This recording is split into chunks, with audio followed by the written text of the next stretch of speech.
সুখে থাকার উপায় কি জানালেন অপু বিশ্বাস। টলিউডের কুইন অপু বিশ্বাস ইদানিং নতুন নতুন রূপে নিজেকে প্রকাশ করেছেন। অভিনয়ের বাহিরে অনেক কিছুই করতে দেখা যাচ্ছে এই অভিনেত্রীকে।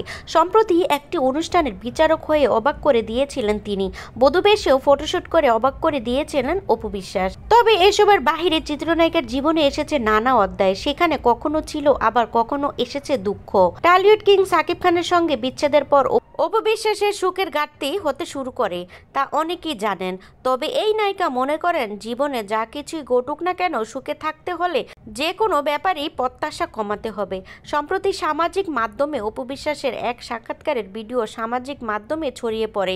সেখানে অপুকে সুখে থাকার করণীয় কি সে প্রসঙ্গে কথা বলতে শোনা যায়। সেখানে অপু বিশ্বাস বলেন, আমার কাছে মনে হয় সুখে থাকার জন্য একটা মানুষকে যে কোনো জায়গায় মানিয়ে নিতে হয়, তাহলেই সুখটা সম্পূর্ণভাবে চলে আসে। প্রত্যাশাটা না পারিয়ে কিংবা প্রত্যাশাটা না রাখাই ভালো। অপু বিশ্বাসের সেই কথা ছড়িয়ে পড়ার মতো তার অনুরাগীরা নায়িকার সঙ্গে একমত পোষণ করেন। অনেকে এটিকে উপদেশ হিসাবেও সাদরে গ্রহণ করে নিয়েছেন।